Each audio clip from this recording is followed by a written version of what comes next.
Asante ndugu mwandishi wa habari pamoja na wanachama. Hapa kama mnavyoona tumetoka kwenye kikao cha mashauriano mkoa wa Arusha, na jana tulikuwa pia kwenye kikao cha mashauriano ngazi ya mkoa wa Manyara, na baada ya hapo tutakuwa Kilimanjaro na Tanga. Lengo ni kuwa na vikao vya ndani vya chama kwa ajili ya mikakati. Kama mnavyojua mikakati ni ya kuiangusha CCM na kuitoa madarakani kwa kupitia agenda ya no reforms no election.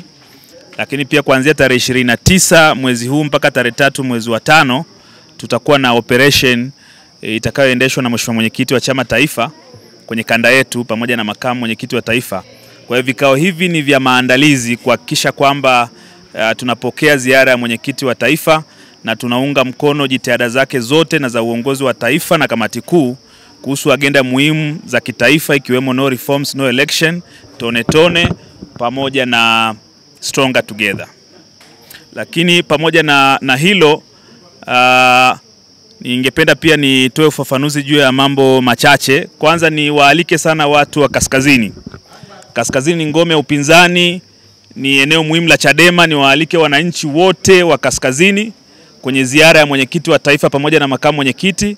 Ratiba itaendelewa kutolewa na viongozi wetu, na nitumie pia fursa hii kuzungumza juu ya mambo machache yaliyotokea hivi karibuni, na waandishi wa habari mmenitafuta mara nyingi kutaka kujua ufafanuzi kuhusu msimamo wetu kama chama kanda ya Kaskazini kuunga mkono no reform no election na sakata la wale G55. Sisi kanda ya Kaskazini tunafahamu katiba yetu ya chama vizuri na tunaunga mkono kabisa azimio la baraza kuu la chama na mkutano mkuu wa chama taifa, kwa sababu agenda ya no reform no election sio agenda ya kamati kuu tu, ilishabarikiwa na baraza kuu la chama taifa pamoja na mkutano mkuu wa chama taifa. Kwa hiyo sisi uongozi wa kanda ya Kaskazini pamoja na mikoa yake yote, msimamo wetu kama serikali ya CCM haiko tayari kufanya mageuzi na marekebisho kwenye sheria za uchaguzi na taratibu za uchaguzi, hapata kuwa na uchaguzi. Tutauzuia uchaguzi, maana hatuko tayari kwenda kwenye uchaguzi wa kihuni kama ambao ulifanyika 2024 serikali za mitaa na 2020 kwenye uchaguzi mkuu. Lakini kuna wanachama wetu wachache sana. Sisi tuna wanachama wengi sana hapa Kaskazini. Wamejitokeza na kutoa kitu walichokiita maoni mbadala, kwamba hawaungani sana na msimamo mkali wa kutokushiriki uchaguzi. Kwanza sisi tunaona hawako sahihi, kwa sababu ni azimio halali la chama na kila mwanachama wa Chadema ana wajibu wa kutii na kufuata maamuzi ya vikao halali vya chama. Na sisi tumesema kwenye kanda yetu kwa wale ambao wanaonekana wamesign petition, tutawaita tukae nao kwanza, tujue endapo ni kweli walisign hizo petition.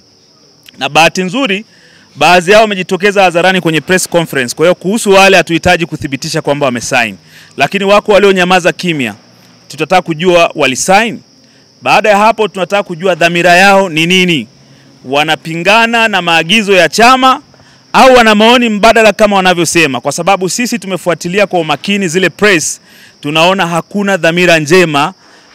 Naona kama wanataka kuvuruga chama, wanataka kwenda kinyume na maelekezo ya chama na misimamo ya chama. Lakini kabla hatujawahukumu, tunatamani tuje tuwasikilize, tukae nao, tuzungumze nao, na tukiona na tukajiridhisha kwamba kuna dalili zote za usaliti na uvunjifu wa maadili za chama, basi sisi tuna chombo chetu kinachodili na masuala ya maamuzi yanayohusiana na uvunjifu wa maadili ya chama. Tuna kamati yetu ya maadili ya kanda, tutaielekeza ifuate taratibu za kikatiba. Tukijiridhisha kwamba kuna dhamira ya kukihujumu chama, taratibu za katiba ziko wazi, adhabu ziko wazi kwenye katiba yetu, na kukiwa kuna usaliti hakuna adhabu nyingine inayostahili zaidi ya kufukuza wanachama. Lakini haya yote yatafuata mara baada ya kufuata taratibu zote, kuwaita kwenye vikao vya maadili, kuwapa haki ya kujitetea na masuala mengine kama hayo. Sisi tumepitisha azimio la no reform no election na tuna mkakati wake, na bahati nzuri wao ni viongozi, wanafahamu kuna mikakati ya kutekeleza no reforms no election. Sasa unawezaje ukaingia kwenye uchaguzi ndio uzuie uchaguzi, na mchakato wake wote ni batili. Na tumewahi kuingia kwenye uchaguzi. Hawa ambao wanasema tuingie kwenye uchaguzi ndio tuuzuie tukiwa ndani, kwani hawakushiriki wao mwaka 2020? Walikuwa ndani ya mchakato na hawakuweza kuuzuia. Sisi hatukubaliani na hilo. Sisi tutapinga mchakato mzima wa uchaguzi kuanzia mwanzo, na hatutashiriki kabisa uchaguzi wa kiuni namna hiyo, tutauzuia. Kwa hiyo kusema kwamba tuingie kwenye uchaguzi, tulishawahi kuingia kwenye uchaguzi na wao walishawahi kuingia, baadhi yao walishakuwa wagombea na hawakuweza kuuzuia. Kwa hiyo mimi nadhani wanajificha tu kwenye kichaka hicho. Msimamo wetu utabaki pale pale, tutauzuia uchaguzi. CCM wasishiriki, ACT wasishiriki, Chadema wasishiriki mpaka pale mabadiliko ya msingi yatakapopatikana. Sijathibitisha kwamba walio wengi walikuwa wanamuunga mkono Mheshimiwa Mbowe, na ni kweli kwamba hata mimi ni miongoni mwa ambao walikuwa wanamuunga mkono Mheshimiwa Mbowe, lakini mara baada ya uchaguzi tulirudi pamoja na tunaenda na agenda za chama. Na no reforms no election sio agenda ya Mheshimiwa Tundu Lissu. Ni azimio halali la chama na wote tuna wajibu wa kulitekeleza. Kwa ratiba ambayo tumepewa na kamati kuu, tunatarajia kumpokea siku ya tarehe 28 tarehe 29 mwezi huu wa 4. Tutakuwa naye na tumekubaliana Mheshimiwa Lissu atakuwa kwenye mkoa wa Arusha na Manyara, lakini pia Mheshimiwa Heche atakuwa mkoa wa Kilimanjaro na Tanga. Kwa hiyo tutakuwa nao hao wote viongozi wakuu tarehe 29, tarehe 30, tarehe 1, tarehe 2 na tarehe 3. Wenyewe waandishi wa habari mnaufahamu moto wa kaskazini. Huwezi kulinganisha kaskazini na Nyasa wala na kusini. Tumejiandaa vema na wananchi wanampenda Mheshimiwa Lissu, wanaupenda uongozi wa taifa na wamepokea vizuri. Wananchi wa kawaida wamepokea vizuri agenda yetu ya no reforms no election, na walishakuwa wakitushauri na kutoa maoni muda mrefu kwamba lazima tuchukue hatua stahiki kuzuia uhuni unaofanywa na serikali ya CCM. Kwa hiyo ninawahakikishia Watanzania wakati wa ziara hii kaskazini itafanya vizuri kuliko mkoa mwingine na kanda nyingine yoyote. Kwanza hakuna mpasuko wowote, sijaona mpasuko wowote. Wamejitokeza watu wachache sana, watu wasiozidi 10. Huwezi kusema ni mpasuko. Sisi kaskazini wanachama wako wengi kabisa, kwa hiyo nakanusha kwamba kuna mpasuko. Sisi bado tuko imara.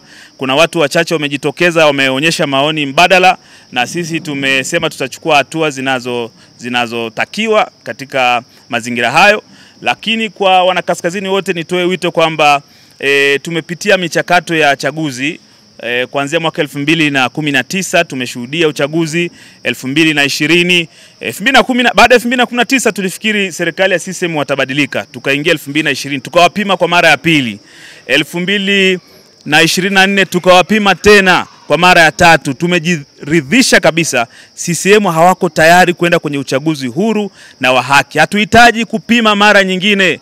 Hatuhitaji tena kujikabizisha kwenye uchaguzi ambao tutajua watu wetu watauawa, tunajua watu wetu watakamatwa, watafungwa. Baada ya uchaguzi tunakuwa tumeibiwa kura, tumenyang'anywa ushindi, tunaachiwa majeraha, tunaachiwa misiba, tunaachiwa mashauri mahakamani. Nyewe wenyewe ni mashahidi, paka leo bado tuna baadhi ya mashauri ya chaguzi zipo mahakamani. Kwa hiyo ninatoa wito kwa wananchi wote watuelewe, wananchi wa kaskazini, kwamba tunaposema no reforms no election tunamaanisha, na hakika watuunge mkono kwa sababu matumaini yao yapo kwenye uchaguzi huru na haki. Ukiwa na uchaguzi usio huru na haki, viongozi wanaopatikana hawatokana na ridhaa yao. Wakipatikana kiunihuni hawawezi kuwatumikia na kuwajibika kwao. Chama chetu kinaheshimu maoni mbadala na kila siku imeheshimu hivyo, lakini tunaangalia dhamira. Dhamira ni nini? Na wewe unafahamu maoni yanapokelewa kabla ya maazimio. Baada ya maazimio kinachofuata ni utekelezaji. Na kama ambavyo najua unaelekea kwenye hawa G55, dhamira yao sio njema, maana walio wengi pale walikuwa wengine ni wajumbe wa secretariat ya chama taifa, wengine walikuwa wajumbe wa kamati kuu. Wao ndio walikuja na agenda ya no reforms no election. Wanatoaje maoni mbadala dhidi ya maamuzi yao wenyewe? Kwa hiyo utagundua kwamba hayo sio maoni mbadala.